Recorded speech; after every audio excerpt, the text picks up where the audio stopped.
ವಿಷಪ್ರಾಶನದಿಂದಲೇ 5 ಹುಲಿಗಳ ಸಾವು ದೃಢ. ಸತ್ತ ಹಸುವಿನಲ್ಲಿ ವಿಷ ಇಟ್ಟ ದುರುಳರು ಅರೆಸ್ಟ್. ಅರಣ್ಯ ಇಲಾಖೆಯ ನಿರ್ಲಕ್ಷ್ಯವೂ ಬಹಿರಂಗ. 2.5 ವರ್ಷ ಬಳಿಕ ಸಿಎಂ ಬದಲಾಗಲ್ವಾ? ರಾಜಣ್ಣ ಸೆಪ್ಟೆಂಬರ್ ಕ್ರಾಂತಿಗೆ ರಾಯರೆಡ್ಡಿ ಟ್ವಿಸ್ಟ್. ಡಿಕೆ ನಾಡದೊರೆಯಾಗಲಿ ಅಂದರು ಸ್ವಾಮಿ.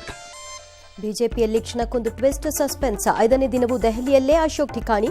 ಲಿಂಬಾವಳಿ ವಿಜಯೇಂದ್ರ ಮಧ್ಯೆ ಜೋಶಿ ಸಂಧಾನ. ಸಂವಿಧಾನ ಪೀಠಿಕೆಯಿಂದ ಸಮಾಜವಾದಿ ಜಾತ್ಯತೀತ ಪದ ಕಿತ್ತಾಕಬೇಕಾ? RSSನ ದತ್ತಾತ್ರೇಯ ಹೊಸಬಾಳೆ ವ್ಯಾಖ್ಯಾನ. ಮೋದಿ ಅಭಿಪ್ರಾಯ ಹೇಳಿ ಅಂತೂ ಸಿಎಂ. ಕೋಮುದ್ವೇಷ ಭಾಷಣಕ್ಕೆ ಸುಮೋಟೋ ಕೇಸ್ ಎಂದ ಸಿಎಂ. 80 ವರ್ಷಗಳ ಬಳಿಕ ಜೂನ್ ತಿಂಗಳಲ್ಲೇ ಕೆಆರ್ಎಸ್ ಭರ್ತಿ. ಕೃಷಿ ನೀರಿಗೂ ಬರುತ್ತಾ ಟ್ಯಾಕ್ಸ್? IT ಸಲ್ಲಿಕೆ ವೇಳೆ ತಪ್ಪು ಮಾಹಿತಿ ಕೊಟ್ಟರೆ ಜೈಲಂತೆ. CA ತಪ್ಪು ಮಾಡಿದ್ರು ತೆರಿಗೆದಾರರಿಗೆ ಶಿಕ್ಷೆ. ಹೊಸ ಕಾನೂನಿನಲ್ಲಿ ಯಾರಿಗೂ ವಿನಾಯಿತಿಯೇ ಇಲ್ಲ. ದಾಳಿ ಬಳಿಕವೂ ಇರಾನ್ಗೆ ಟ್ರಂಪ್ ದೊಡ್ಡ ಆಫರ್. ಭಾರತದ ಜೊತೆಯೂ ಒಪ್ಪಂದದ ಸುಳಿವು. S-400 ಪೂರೈಕೆಗೆ ರಷ್ಯಾ ಜೊತೆ ರಾಜನಾಥ್ ಚರ್ಚೆ. ಕೋಲ್ಕತ್ತಾ ಕಾಲೇಜಿನಲ್ಲಿ ವಿದ್ಯಾರ್ಥಿನಿ ಗ್ಯಾಂಗ್ ರೇಪ್. ಅಹಮದಾಬಾದ್ ಪುರಿ ಜಾತ್ರೆಯಲ್ಲಿ ಆನೆ ಆತಂಕ. KSRTC ಬಸ್ಸಲ್ಲೇ ಮಾಡ್ಕೊಂಡ್ರು ಕಂಡಕ್ಟರು ಬರ್ತ್ಡೇನ.